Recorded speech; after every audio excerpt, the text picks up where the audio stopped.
BMS academy में आपका स्वागत है। इस सेशन में हम जानकारी लेंगे शेप टूल के बारे में।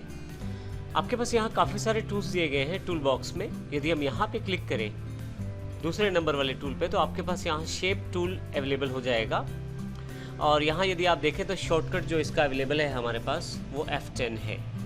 इसके अतिरिक्त इस शेप टूल का प्रयोग हम सीखेंगे अभी, लेकिन यदि यहाँ कॉर्नर पे क्लिक करें तो शेप टूल से जुड़े हुए कुछ और टूल्स आपके पास नीचे की तरफ अवेलेबल हो जाते हैं, जैसे smooth, smear, twill, attract, ripple, smudge और रफिन।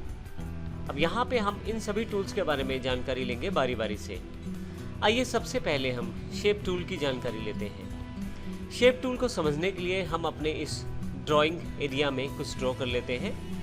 आइए सबसे पहले एक रेक्टेंगल ड्रॉ करते हैं। क्लिक करें रेक्टेंगल को और यहाँ अंदर की तरफ ड्राइंग एरिया में आए। आप देखेंगे कि रेक्टेंगुलर आपका ड्रॉ हो गया है।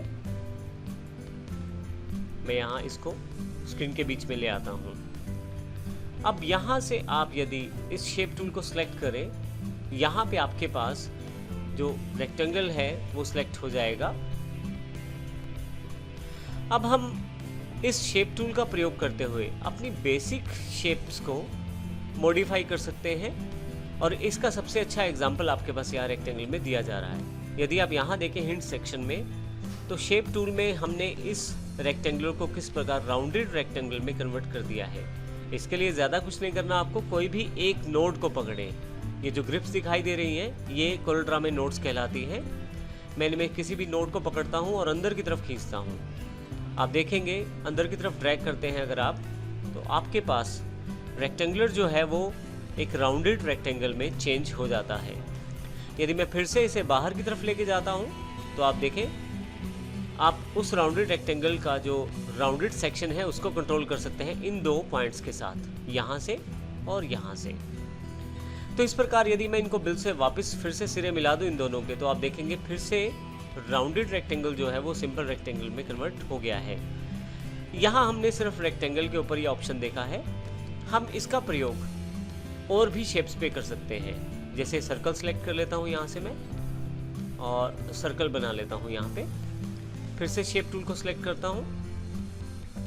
अब यदि आप यहाँ देखें तो शेप टूल के साथ आप पाई शेप्स बना सकते हैं, जैसा कि यहाँ पे एग्जांपल में दिया गया है। करना आपको कुछ नहीं, यहाँ पे इसको सिलेक्ट करें और अपना क्वाड्रेंट सिलेक्ट करें। जो क्वाड्रेंट आप सिलेक्ट करेंगे वो आपके पास हट जाएगा। इस तरह से मैं इसको आसानी से अपने अकॉर्डिंग सेट कर सकता हूँ, कुछ इस तरह से। फाइनली जहाँ तक आप चाहते हैं वहाँ तक आप उसे रिमूव कर सकते हैं। ये बड़ा बेसिक और दूसरा एग्जांपल है शेप्स को मॉडिफाई करने का शेप टूल के साथ। इसी तरह से मैं एक और शेप का एग्जांपल ले लेता हूँ, पॉलीगॉन शेप। अब की बार उसे मैं ड्रॉ कर लेता हूँ। हर शेप पे आप अलग अलग तरह के एक्सपेरिमेंट कर सकते हैं शेप टूल के साथ। आइए फिर से शेप टूल सेलेक्ट करता हूँ। यहाँ से मैं यहाँ कॉर्नर पे दी गई किसी नोड के साथ आप थोड़ा सा एक्सपेरिमेंट करें तो आप देखेंगे बिल्कुल अलग तरह की शेप बनती जा रही है। जैसे मैंने यहाँ पे कुछ इस तरह की शेप बनाई है, कुछ स्टार शेप बना ली है। तो कितना आसान है आपको शेप्स को मॉडिफाई करना। बेसिक शेप्स के साथ मैंने डिफरेंट टाइप की शेप्स को क्रिएट किया है, चाहे वो रेक्टेंगुलर रहा हो, सर्कल, या इसी तरह से मैंने यहाँ पे पॉलीगॉन टूल का इस्तेमाल भी किया है। तो इस प्रकार आप शेप टूल के साथ बेसिक शेप्स को चेंज कर सकते हैं। हालांकि शेप्स के बारे में हम जानकारी आने वाले सेशंस में लेंगे, लेकिन यहाँ पे आपके पास काफ़ी तरह की शेप्स रहती हैं। अलग अलग शेप पे अलग अलग तरह से शेप टूल कार्य करता है। इसके अलावा हम शेप टूल के द्वारा एडवांस ऑप्शंस की जानकारी आने वाले सेशंस में लेंगे। तो इस सेशन में हमने सीखा किस प्रकार हम शेप टूल का प्रयोग करते हुए आसानी से बेसिक शेप्स को चेंज कर सकते हैं और उनको मॉडिफाई कर सकते हैं। किसी भी ड्रॉन की गई इमेज को आप डिलीट कर सकते हैं आसानी से कोरलड्रा में। पिक टूल का प्रयोग करें, इमेज सेलेक्ट करें और डिलीट का बटन प्रेस करें। आपके पास वो इमेज वहाँ से हट जाएगी, डिलीट हो जाएगी।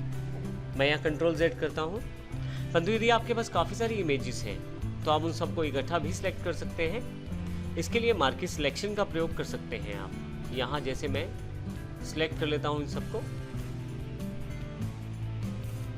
और डिलीट प्रेस करता हूँ, तो मेरे पास ये सारा का सारा जो भी एरिया सिलेक्टेड हुआ है मार्किंग सिलेक्शन में सब डिलीट हो गया है।